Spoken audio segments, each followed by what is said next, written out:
আসসালামু আলাইকুম প্রিয় বন্ধুরা, আমরা এখন আসছি উত্তরা দিয়াবাড়িতে। আমরা ফাউন্ডার ব্র্যান্ডিং বাংলাদেশের বিশিষ্ট ব্যবসায়ী শাহিনের সাথে কথা বলছি।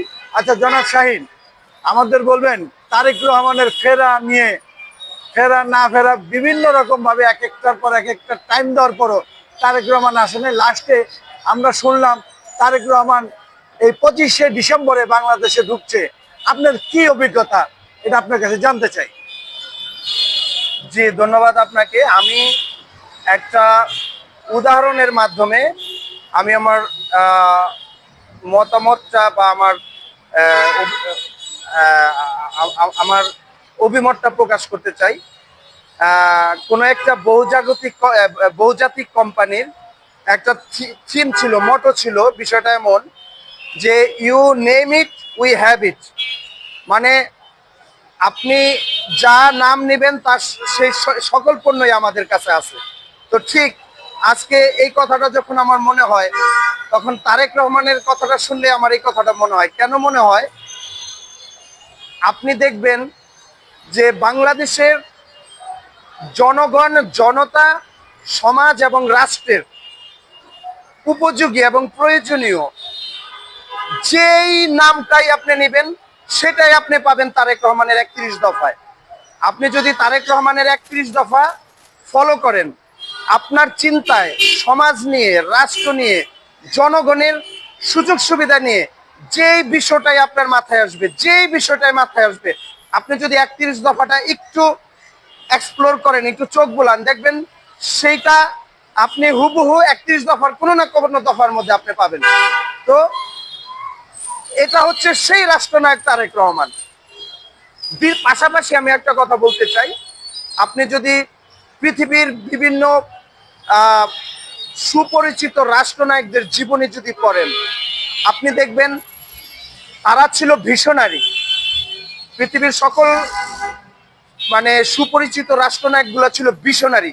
তারা জাতিকে নিয়ে ভাবতো, সমাজকে নিয়ে ভাবতো, রাষ্ট্রকে নিয়ে ভাবতো যে আগামী দিনের এই রাষ্ট্রটা কি হবে, এই সমাজ ব্যবস্থাটা কি হবে, এই জাতিটা কি হবে। যেটা আপনি পাবেন তারেক রহমানের কাছে।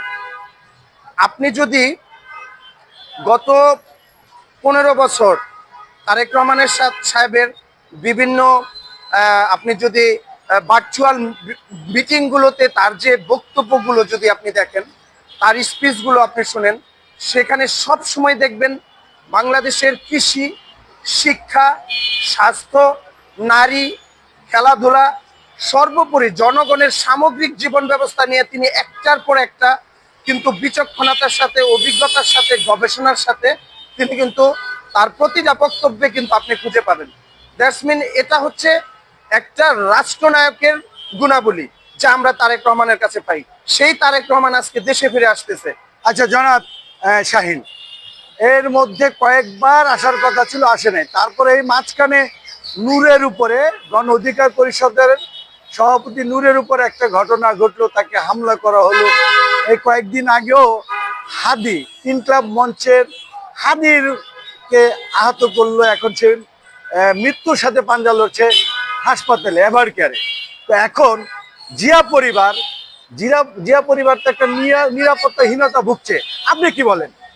আচ্ছা, আমার যেটা মতামত, আমি এখনো মনে করি 5ই আগস্টের পরে এখনো বাংলাদেশের পলিটিক্যাল যে সিচুয়েশন, এখনো সেই লেভেল প্লেইং ফিল্ডটা গড়ে ওঠেনি। দেখেন, তারেক রহমান এখন বাংলাদেশের সর্বোচ্চ জনপ্রিয় একজন রাজনৈতিক ব্যক্তিত্ব। আর আপনারা জানেন যে আমাদের এই অঞ্চলের জিও পলিটিক্সটা অনেক গভীর।